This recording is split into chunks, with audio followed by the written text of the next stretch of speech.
Ladies and gentlemen, boys and girls, that's the skyline we were talking about a little bit earlier. Architecture that will actually blow your mind when you make the trip here to Shanghai. You know, take advantage of the metro. The metro system, actually, that's something that really floored me. It's just... Have you been on it? Yeah.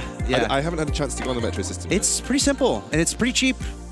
I took the metro from the airport to the hotel, and it was like $5, I think. Anything is more simple than the London Underground, so don't worry about it. I'm used to the metro here is super clean, obviously very efficient. You know, it's not going to be hard for you to get around, and I think it's the most complex metro in the world. Wow. Like, if you just take a look at the map of the Shanghai metro, you'll be like, oh my god. Public transit kind of scares me, especially in countries that I don't know how to speak the language, because I feel like I'm going to be trying to get somewhere and end up somewhere completely different. So if I had maybe somebody to help me along the way, I wouldn't be so afraid of it, but yeah. I'll be your friend. Yeah. Hey, I'll tell you, it was my first time doing it, but I went for it, and it wasn't that bad. I had some nervousness and some worries, obviously, but they're very clear with their signage, and actually, it's all in English. How long did it take you to get from the it's airport? All in English. How long did it take you to get like about an hour. Oh, okay. You know, it's far anyway. Like, a taxi is probably 40 minutes anyway. It was, yeah. But anyway, less about Shanghai, more about the tournament. Gentlemen, just to lay out who needs to do what here, just to refresh everyone's minds, Philip, Nudge, and Sweet Pea. They're at the bottom, so they have the most work to do. Meanwhile, Archdevil and Kong are in very relatively good positions, same with Land. But before we get too deep into this game, I believe we have a short conversation, some short thoughts here from Philip. So let's go ahead and take a look at that. Well, so what I noticed is the tempo is pretty quick in these games. And there's a girl called Lucky, is her player name. She went open fort into Glacier Knights every game yesterday. So I would do a little bit of adjustment today to for example, don't go lose streak if possible to counter that. Yeah, I mean, he talks about the adjustments that you have to make to your own game, but it doesn't affect the way that Lucky plays, and that's one of the benefits of Lucky's strategy coming into this.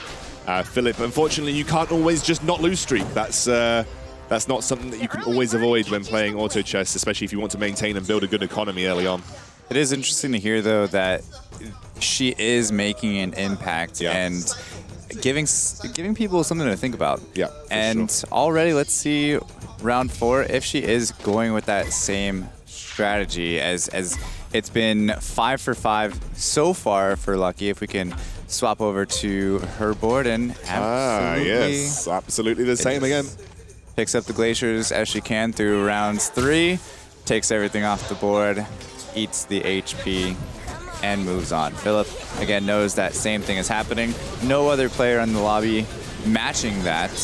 The other thing, though, that an open forting player does is give you a false sense of a win streak early on, because Land may not necessarily have the best team in the world, but he gains an early win against Lucky just because there's no units on the board. So if we do swap over to Land and take a look at what he's working with, it's not much.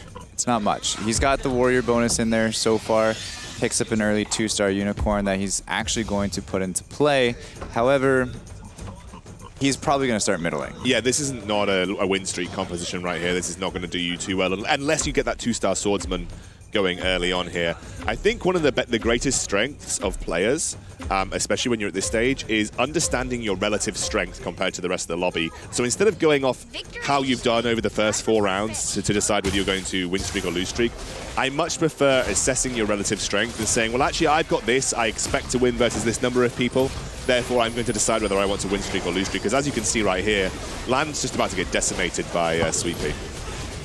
Yeah, and almost lose streaking isn't even an option. Nope. So I really feel like in this situation, if you know that lose streaking isn't an option, just econ management in general is the next most important thing. Absolutely. Because you know you're going to middle if you're not high rolling your face off, which is, again, not reliable. Not reliable at all. And middling is one of the most important things that you can learn to deal with. Middling is assessing how much you've got on your bench, getting to certain gold thresholds early. I mean, I talked to Disowned, and one of his strategies that he had coming into this, even though he didn't make it this far, was, you know, get to 10 gold by round 5 or 6 and just run from there. No matter what happens to your win streak or your loss streak, it's about just building an economy as quickly as possible. And that's why I like what Land has done here. Land is at 11 gold at round 6.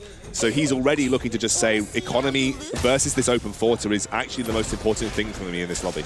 Yeah, I mean, even Philip could get to 10 gold here very easily. If he wanted to sell off his board. Yeah, and he decides not to, of course, because you do want to have options if those units start coming. Like, say he gets another 2 Thunder Spirits or something like that early game, it would actually be very helpful. So it's kind of that risk for reward that you have to decide on.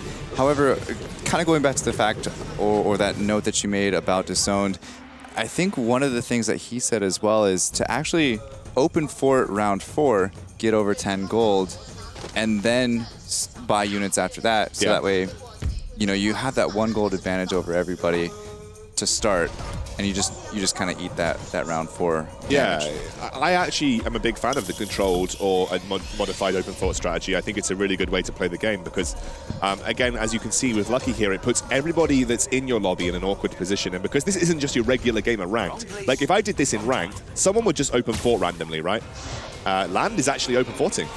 And Lucky, this is interesting to see. She actually decides to not open fort on herself, but she did pull land. This is going to massively impact her. Well, actually, it's better that it happened at round 7 than, say, at round 9, but it is going to impact her gold generation pretty significantly here. So this is the risk that you take when you are facing up against someone else that's going to try and open fort into you. The thing is, though, she put a unit on her board because of land open forting, which in her situation kind of gets rid of that game of chicken and totally gives the upper hand to land. Yeah, because if she would have kept that unit off the board, land pulled her, then land would be in an equally bad position as she is now. So she didn't do it because of land. She put it on maybe because she thought it would take out. I mean, a Frost Knight's never going to take out one unit, right? But she had to have done it because of land. But why? Because if she just kept it off and land pulled her, then land and her had a lose That's streak what I'm lost. saying. I think it was a mistake. Yeah, I think it was a mistake for her to make that decision to put it in. But I think the reason why she wanted to do that, because if she does get put up against land, it gives her that extra gold. Sure. Yes. That's okay. it. Yeah. And I think Land did pull her, right? Land pulled her and got the... Yeah, and he's managed to maintain the loss streak, and unfortunately Lucky is now going to have a very slow... Not a very slow, but a slower economy generation here. It's definitely not the end of the world, but it does put a spanner in her strategy works, which is what we were talking about. We were saying, actually, this can happen if you're open forting and someone else decides to open fort with you. And it would be very interesting to see if the other players realize that if land goes open fort, it throws Lucky off her game, right? So it would be interesting to see if more people try that, or at least one other person tries it next round. So just to give you a little note about where we are right now, guys, Lucky has now decided to field units because, as you know, she decided to stop open forting. But Sweet Pea and Archdevil are both going for Glacier Knight, based on the bench of Sweet Pea and Archdevil, what he's currently got on the field. And so Lucky's now got to compete with the players that are trying to go Glacier Knight without having the economy advantage that she would usually have. Yeah, and of course not having the HP advantage either. So Lucky kind of being forced into this situation that we haven't really seen her in yet. So I am interested to see how she's going to play to get out of this now, if there is even a way for her to get out of it. She's going to find herself at nearly 40 gold in the neutral round, though. So if she was able to sell something to get to 40 gold here, she would be able to get to 50 gold at a similar pace that she would have done usually. I think it delays it by about 1 round at this point in time. So realistically, not the worst thing in the world if you are Lucky in this scenario.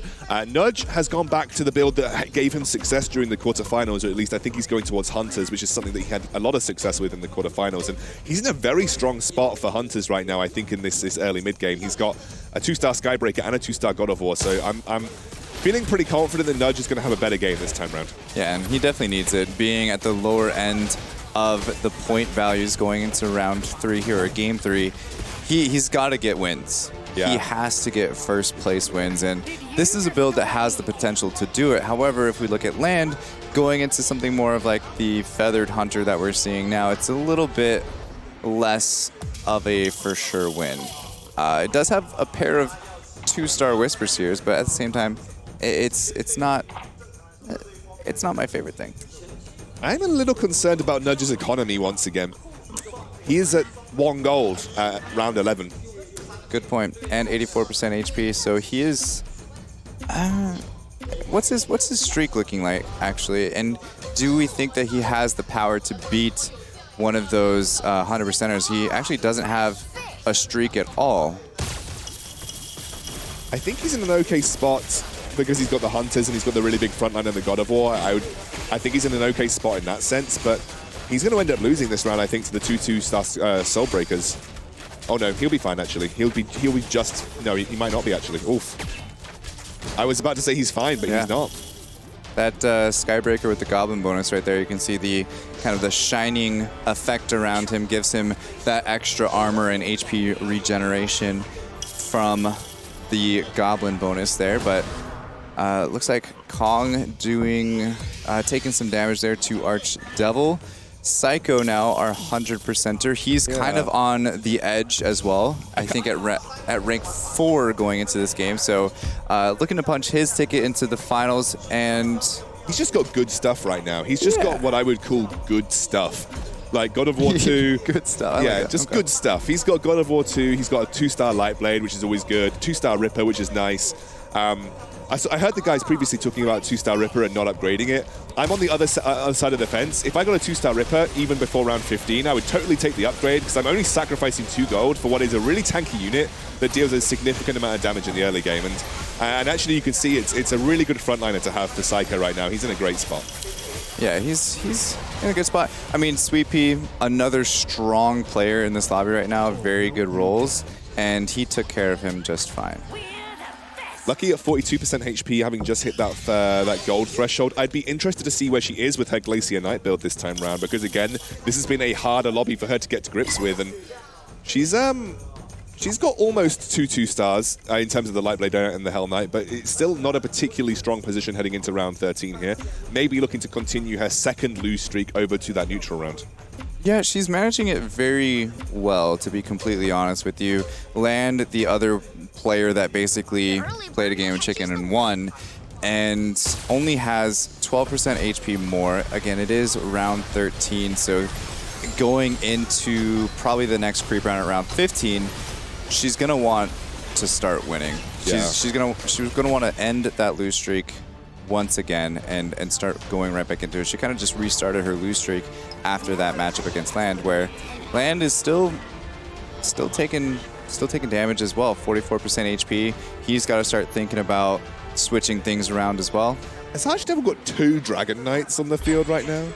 Yeah, I did see that as well. Two Dragon Knights playing 4 Knights right now. I like it. I think he's not going to go... I don't know if he's going to go Glacier Knights here. I think he's going to go Dragon Knights. Dragon Knights Mages, maybe. That is not a build that we've actually seen in this entire tournament yet. I used to play that when Winter Carol Terran came out. You had to get to level 9 to make it work properly, but it's a really strong build if you can make it work. Yeah, and he's rolling really well for it, to be completely honest. We do see him pick up a Flaming Wizard, which would be his 3rd mage going into it. So if he can pull this off, it would be nice to see something different working. Of course, he is getting the rolls to actually make it work. Going to end up losing to Nudge here, who, I tell you what, Nudge has stabilized really well. A little bit behind on economy, as we said previously, but he's got that Hunter build. He's looking towards, I guess, a 2-star Dwarf Sniper at some point. He's still the lowest gold total, and it's something that I will criticize Nudge for. He's not been particularly good at managing his economy in the early game. But he's in a stronger position than he was in the previous games. It looks to me like he's thinking about going Feathered Hunter. And he actually gave up economy that round because he was sitting on those Warpwood Sages and the Whisper Seer that I feel like probably would be better spent getting the economy bonus there. So could go back and forth, although he also might be thinking that if he does end up getting room to put the 2-star Warpwood Sage in there. It could kind of save his HP a little bit more, so that way he has more time to get into his build that he's looking for. But I don't know. I feel like he should have probably sold those a little bit sooner. Yeah, I'm interested. He's picked up the Pirate Captain, which would maybe lend itself to a more traditional Hunter build. I think I would prefer a traditional Hunter build, given that we already see a Feathered Hunter player coming out in the form of land. It means you're going to be harder to find the Druids. With a lot more economy as well. Yeah, with a lot more economy too. So I think I'm in your boat, where I'd probably look to sell off my... And it's probably why he hasn't combined the Warpwood Sages right now, because he could combine them if he wanted to. He has got 2 Druids on his bench. But I think he's probably thinking about a situation where he does not look to combine them and sells them off for economy, which at this stage, I probably would just do it. Yeah, I'm 100% with you here. I would sell the 2 Warpwood Sages. That gives you 6 gold. Also sell... Well, he actually just levels up. Puts it in. Victory is sweet. Goes with 300. Actually takes out the Dwarf Sniper to add in a Bunny Archer. And, I mean, it's going to make him strong right now. I don't even think it makes him that strong right now. I think he'll beat people. He's beating Philip, who's not exactly a high roller in this lobby, but I don't think it makes him particularly strong, if I'm honest with you. He's not even going to beat Philip, maybe. He's... No. Wow. Yeah, so that's always one of those... Oh, he is. Wow, that was very clear. You see the sigh of relief on his face as well. I love these Debated. scans, yeah. Scoundrel debated, yep.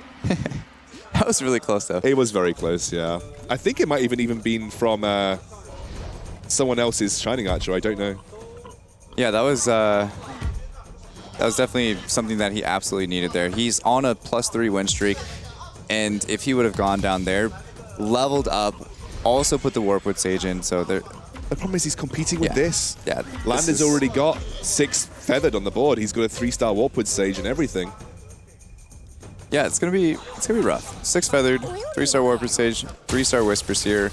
Obviously getting those the hard way, because again, oh no, he has the Razor Claw on the board as well. So yeah, it's gonna be rough for Nudge. Although land does have 42% HP.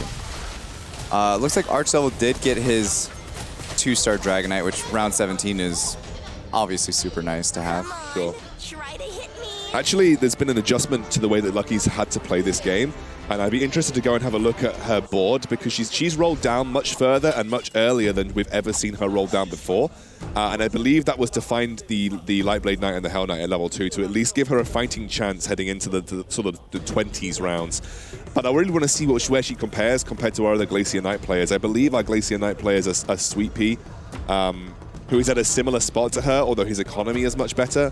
And obviously our other Knight player is going to be Archdevil, who's playing a more classic Dragon Knight build, but maybe actually transitioning out of the Knight part of that into a more Dragon Mage focused build. Yeah, so Lucky actually went up against Seiko last round and won, who's the #1 player in the lobby right now. Seiko went up against her and lost on his board. So it's got to make her feel a little bit more comfortable with her build, although going up against land with those extremely kind of overpowered feathered right now, right? They shine in this part of the game. Really good, yeah. It is rough for her to get that matchup. And at this point, 41 gold, she's got to level first so that way she can add in that Soul Reaper. And then she's so far away from those 3 stars that it's not looking good for her. I think she's in a rough spot here because we're about to go into round 19. She's got 10% HP. This is like danger territory for getting knocked out before even getting to the Lethal Ursa round. In my scenario, I would level to level 8 now and then roll the rest of my gold away to see if I could just even survive. But she's feeling pretty confident that she beats most people in the lobby. Just got to hope she doesn't run into one of the matchups that is bad for her. So we'll have to see how that one fares. I don't know if I would be as confident as that. This is, if we can swap over to Lucky's board to see how she's doing. It is up against 3P. I think she actually loses this. It's going to be close. It's going to be very close. She's not going to lose 10% HP, that's for sure. But she is going to lose. Yeah. Oh no, maybe she wins. Just about. Come on, X-Scoundrel. You got to start calling these better. I'm so bad at this. It's coin flip. It's coin flip, mate. When you cook knights versus knights, it's coin flip. No, it's honestly so close. Like definitely could have gone either way, like you said. So 50 gold, keeping that, just kind of greeting, as we call it, into round 20. I mean, it was a risky decision, but it's paid off for her going into this round, right? Yeah, but we're definitely seeing the effects of losing that lose streak early. Yes. Taking a look over here at Kong, also going into a Dragon Mage composition with a 3-star Tusk champion as well. However, doesn't have a 2-star Dragon Knight, as we see Archdevil with his Knights build already having at round 17, I believe it was. Yeah, indeed. Land with his Feathered Hunter build doing just fine. Archdevil, here's a look at his I didn't mean to beat you so easily. 2 Knights now. 2 Knights, 3 Mages. We were looking at potential 4 Knights, 3 Mages, 3 Dragons. But he's actually, He's gone. He's completely sold out everything else. I think he's going to a traditional Dragon Mage build right here. If I'm not mistaken, though, he did have 2-star Knights. He didn't. He only had a 2-star Hell Knight. He had a 1-star Argali Knight, as far as I'm aware. Okay, so he didn't lose any gold on that. No. All right, because I was going to say that's a hard switch if I've ever seen. 3-star Desperate Doctor for Sweet Pea right now. He's also very close to finding a 3-star Frost Knight. I'd say Sweet Pea's in a good spot for a Glacier Knight player. Going to be going up against Philip right now. And Lucky has rolled it down, by the way. I'd love to see where she got with her rolls. She did hit level 8. We'll have to see exactly how she goes. Oh, this is actually pretty rough for her. She's going up into Seiko, playing another Beast Warrior build. This could be it for Lucky. This could be the effects of that lost streak. I don't think she's going to lose 10 HP here, but it is going to be very close. Yeah, this is not a good spot for her to be in, obviously. Let's go ahead and kind of check out the rest of the board to see how everybody else is doing in comparison. But of course, probably swap back to her before the round is over, just because we know that she's not really that strong. No. She's not, unfortunately.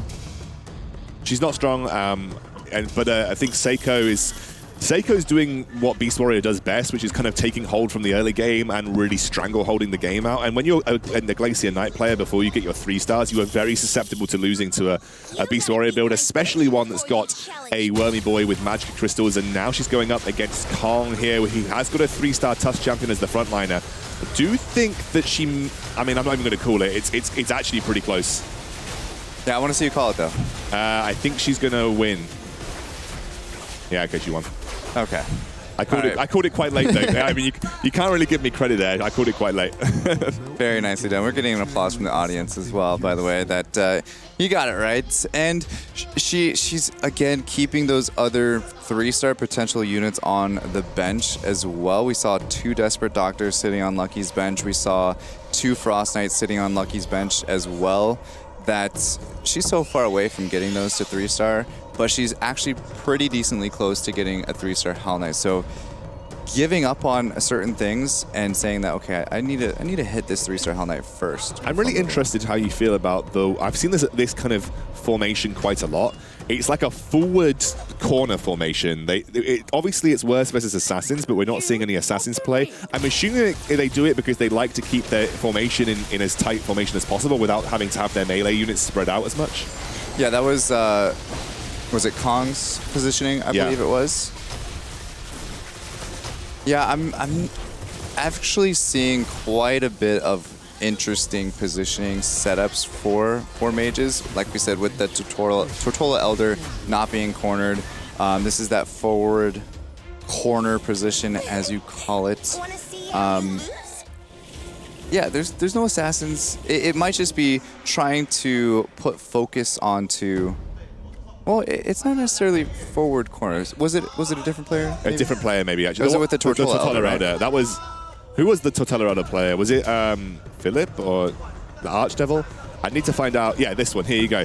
I get the impression it's because you don't want your range units to move. And so there's no assassins apart from that Shining Assassin in the Feathered build coming out from land. That you just kind of want your melee units to move as little as possible, and you want your range units to stay exactly where they are. Yeah, and in this situation, if you watch the Tortola Elder here, that is a great... I'm being sarcastic. That is obviously why you don't really want to have him moved up from the corner. Moved up in the corner. We do see Philip actually going out before Lucky. Lucky now dropping out at 6th, right behind Philip. However, getting at least 1 extra point. It is going to be rough for her to get back into it. Philip, I think at this point, is out, with I think. Yeah. several, 1 point going into round 4. Unfortunately, sees his journey coming to an end. He is going to have to play, obviously, the next round, of course, but now looking into the top 6 players, we still have Nudge. Needs to get a first place. He's also one of the ones that has to do well here. It's do or die at this point. I think his build's really not good for it. It's not going to get him there. Yeah, it's not going to get in there. He was thinking about going feathered, and both of us said we didn't like the feathered path because of the way that Land had kind of taken that over before he got there. He's now going to go for what we like to kind of affectionately call the #1 Asian server build, which is like a hunter build that utilizes Igersis and Warlock, but he needs the Venomancer in there as well. I just don't think he's got the units and the items to get him there. Yeah, it's definitely looking really rough for Nudge. And just to kind of give perspective on Lucky's position right now, we saw her just go out at rank 7. She is on the edge with Seiko. Yeah. And Seiko right now looking extremely strong. Yeah. And if he picks up a win here, he's gonna make that gap much bigger. I believe our players in good positions right now are Seiko, Archdevil, Kong, and Land. Yes. And I think that all of them are in, I think with Land's build right now, he's in a great spot to do well this game as well. So I think if we end up getting a top 4 of Seiko, Archdevil, Kong, and Land, which... You think Feathered Hunter's doing good? I think he's just got a strong Feathered Hunter position right now, I think, for the mid-game. I think it's going to start to fall off because he hasn't got a 3-star taboo, but I think he's doing okay. I think it's going to start to fall off right around this time unless he starts picking up. He's gone to level 9 as well, by the way. Yeah. We'll see. We'll see how it plays out. I'm still a little on the fence. It might be enough to push him into top 4. I can definitely see that happening. Of course, with him up against Nudge, I would take that. He would last longer than Nudge. Sweet Pea, on the other hand, also rolled completely in. Very low HP at 27%. We see 3 players all tied for HP, basically at 28, 27, and 27. However, Sweet Pea actually, now that Lucky has gone out, has kind of thrown all those knights back into the pool. Yeah. He's got a 3-star Lightblade, 3-star Frost Knight, 3-star Desperate Doctor.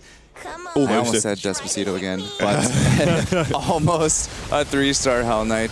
How far away is he from level 8? Because he has been at level 7 this entire game, and that means he's not got the Warlock bonus and he's not got the Agersis bonus. And I think that's actually a massive detriment to his 3-star Lightblade Knight.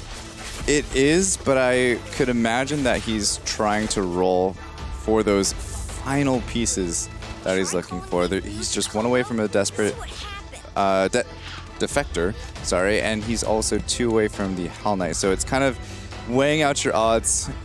A little emotion on Sweet Pea's face there, covering his face, trying to decide whether he wants to start gaining that economy back up so that way he can level. And if we look at the experience right here, he's about 4 experience gains from the next level, right? Yeah, he's quite a ways away with the amount of gold that he has. So save now, save next round, go through the neutral round, roll to 8. I think is the best way to play this. And then just take a Defector if it comes, take a Hell Knight if it comes, yeah? He's got 27% HP, so I think... much HP in this lobby that I think he's in a great position regardless. Sweet Pea up against a 3-star Dwarf Sniper from Nudge, who actually picked that up relatively quickly, because I don't think it was really close to it. He did have 2 Dwarf Snipers at 2-star the last time I checked, and was able to pick up 3 more. I think without a Frantic Mask, you're in a tough spot as Nudge on your Dwarf Sniper, because Frantic But it might Mask... be enough to put him into...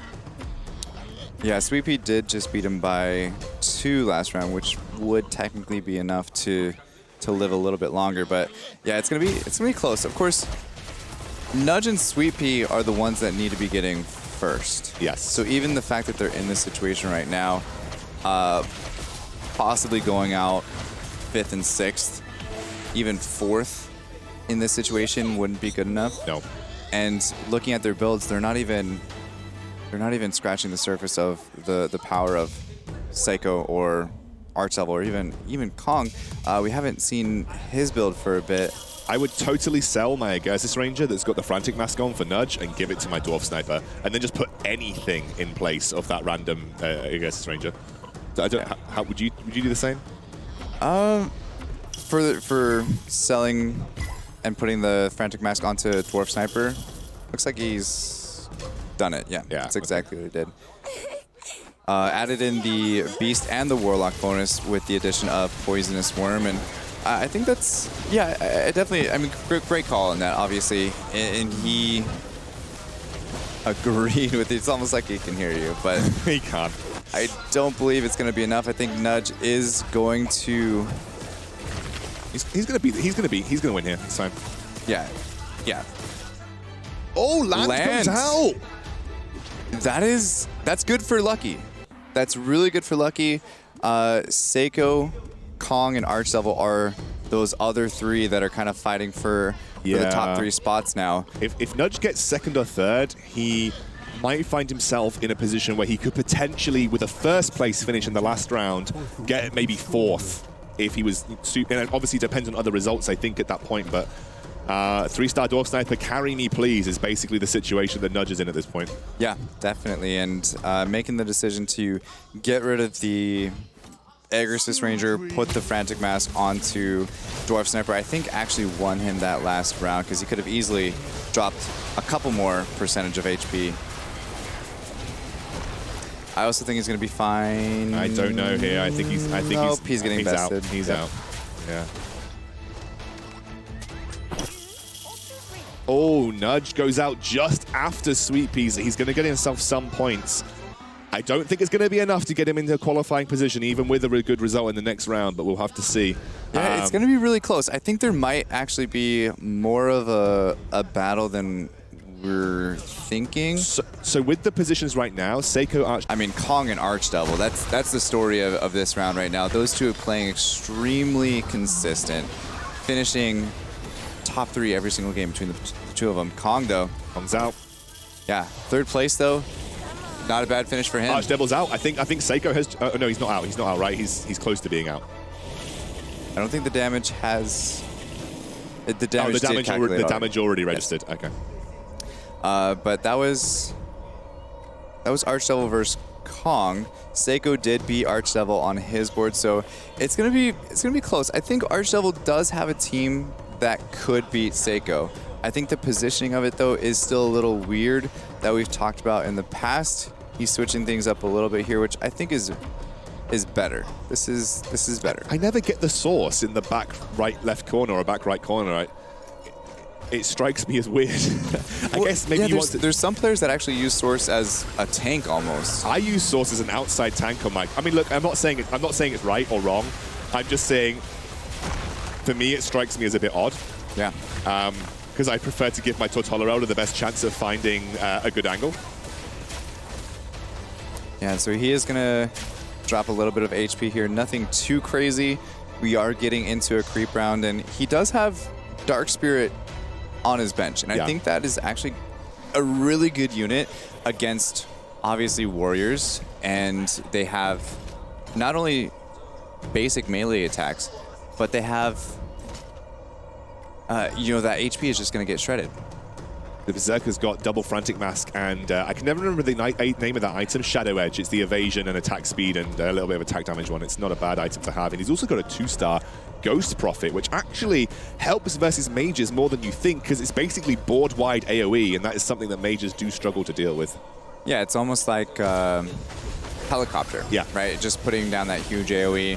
A little bit differently, but same basic idea, of course. Do you think Seiko's got this? I'm pretty sure Seiko's got this, but... If Archdevil doesn't put in the Dark Spirit, yeah, that's what he needs to do. He needs to... What would you sacrifice for the Dark Spirit, though? That's the question. Probably Doom. Doom's 2-star, though.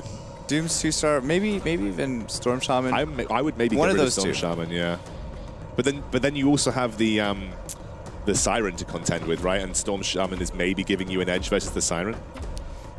Yeah, but having the CC from the spirits, also having that pure damage. Please move the Totala Elder into the back right corner. It's actually triggering me. I'm sure there's a reason for it, and I'm sure I'm just not seeing it, but it's still triggering me. I think in that position, it doesn't make that big of a difference between, you know, one block away. But yeah, it is. It's just like, you know, your senses are just like, just move it one down. Why not? Ghost Prophet is doing some serious work for Psycho, by the way. I wonder if we could see it from his perspective at some point, because I want to see the damage that it's doing. But it does really feel like Ghost Prophet is actually popping off. Yeah, I mean, it doesn't look like a big amount of damage because the damage is spread quite evenly across the Beast Warrior comp, but it's actually crushing the backline of Archdevil. And I think without that Ghost Prophet, I genuinely feel like the Archdevil probably has the edge here. Yeah, I mean, anytime you're doing more damage than your Berserker with a bunch of Frantic Masks on it, that's some value. Yeah. For sure, for sure. And what I do like is he's splitting out all of the units that he cares about getting silenced. So on the one hand, it's Siren, on the other hand, it's Poisonous Worm, and also the Ghost Prophet. He's splitting them out so not everybody gets caught up in that Storm Shaman ultimate. Yeah, looking at Archdevil's board here on the right-hand side. That Razor Claw lasting quite a long time. However, both players actually coming out on top here. Totala actually got a good ultimate off. Absolute lad. Mad lad. I still think Archdevil needs to put in that Dark Spirit. I feel like it would actually benefit him more. He does. Okay, he actually went up to 10. 10, yeah. That's fit good. it in. That's good. And I think it's going to make a huge difference. He does put 2 teleport daggers on it. I mean, it's going to get to the back line where depends which unit it starts the attacking, Poisonous right? Worm is. Yeah. And I think that's actually not going to be the worst thing. However, if Seiko recognizes that he has a very weak 1-star Dark Spirit, he can kind of exploit that. Dark Spirit gets frozen up here, so it's still going to be alive, but it has used that Dark Spirit ultimate, and it's actually worked out quite well. Archdevil's going to win again, I think. Yeah, Seiko actually taking some damage here, and like I said, that Dark Spirit doing exactly what it needed to do. 2,000 damage, barely getting off the ultimate though, barely. My worry for Archdevil is, even with the 1-star Dark Spirit, things can go horrifically bad for Mage Comps versus the Glacier round. That's my only worry. He doesn't have a God of Thunder, so he's not going to one-shot Glacier creeps. And if that Dark Spirit decides to troll him and throw the ultimate on like a random side of the board that doesn't really encompass all of those Glacier units, I'm a little bit worried about round 40. Round 40 is going to be rough because of the teleport dagger on Dark Spirit. Because it's going to go to the back line and then it's just going to die. Yeah. It's not going to get its ultimate off it before it dies. At least I don't think. I would be very surprised if it does. In this case, for Archdevil, he does get the ultimate off there. And he's taking a little bit too much damage. I think he's out. He's out before we even get to Glacier round. Yeah, that is definitely more than 6 damage. So Archdevil taking a 2nd place, but a very, very strong game again from both Archdevil and Kong. Seiko solidifying himself in a huge 1st place win as well. This is so great for Seiko because I don't know if you know the story of how he got here, but he basically sacrificed some of his professional Hearthstone games essentially to even qualify for this event, and then there was a situation where he received a bit of backlash for it. He then skipped a game of qualification to play his Hearthstone Grandmaster game, so he didn't have that conflict, and then still qualified while getting 0 points in one of the games that he tried to play in the GLL qualifier. So he is now in a strong position to get to the finals, and how vindicating for him to get to the finals and potentially put himself in serious money contention. And he's like the self-described Padawan of Nudge. Yeah. You know, in an interview, we've heard that, yet he is succeeding quite well here. It's sitting at 19 points, currently tied for 2nd with Kong. And, you know, you talk about the European representation in this tournament, a little bit less than desired. Yeah, I mean, you know, only 2 out of the 4 actually advanced into the semifinals. I mean, it's same with both EU and NA, unfortunately for us. Right. We've got Chuck representing us, and I'm so glad that Chuck's made it. He's a personal friend of mine. And Shredded, so it's like Shredded. Yeah, he's like a Pakistan dual citizenship. Yeah. I think he's chosen to be represented by the Pakistan flag. But yeah, he has also got that North American side of things as well. So I'm glad that those guys made it. But I'm talking about qualification spots specifically because Shredder was an invited player. In terms of qualified players coming through, Chuck is our qualified North American representative, and Psycho is now in a good spot to be our European qualified representative. I think Nudge is very unlikely to make it at this point. Yeah, you're right. But, you know, that's just that much more amazing for Psycho because, I mean, just based on that alone, you know, I don't know if he even expected himself to do this well, but he's doing great.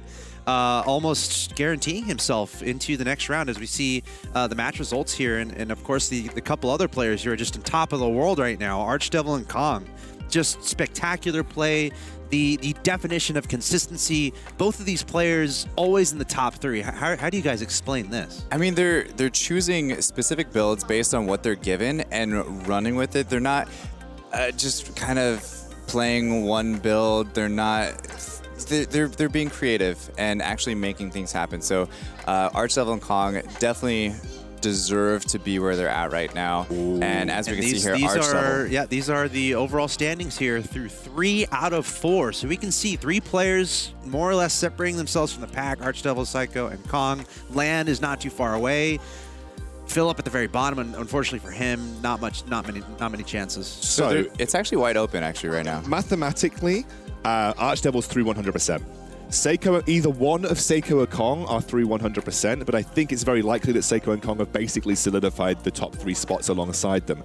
However, Nudge can still actually make it given certain results going his way. Lucky can still definitely make it with a 100% win. She basically guarantees that, I think, unless Land gets second, and then we're looking at like, or even third, and then we're looking at kind of like spicy stuff going on there. And Land is probably in the best spot here, but Nudge can actually make it if Land comes last, Lucky comes second to last, basically, and then Nudge actually gets first place. I would say right now it's Land's spot to lose. Yeah. And he knows that there is a very real possibility that he might not move on. So he needs to be very smart in how he's kind of fitting his team around, possibly playing builds that specifically counter those players in the bottom half of the group as well. Yeah, and you know, we were talking about that, specifically countering like Glacier Knights. I forgot who it was, but we had a player go Dragon Knight, right? And you know, isn't that one of those little subtle things you can do to kind of mess with someone who's trying to accumulate a lot of knights? It was Archdevil. He actually went Knights, Dragons, and then transitioned into Dragon Mages. Really clever. It was very clever. I appreciated that. That was really cool to see. It was super cool because it gave him a really solid mid-game ground to move into a Dragon Mage build. Because you had a 2-star Dragon Knight with Dragon Knights being his platform, and then he was like, I don't want to go Dragon Knights. I'm going to just go into Dragon Mages, and set himself up really well. Yeah, it's just really cool to see that develop, especially as the series goes along. I mean, it's a best of 4. The finals tomorrow, best of 6. So, you know, these are the things you got to consider, and it's really cool to see the creative approaches that some of these players are taking that are quite effective. So, really cool to see the consistency of Archdevil and Kong. Again, both players top 3 every game so far. 1 game to go here.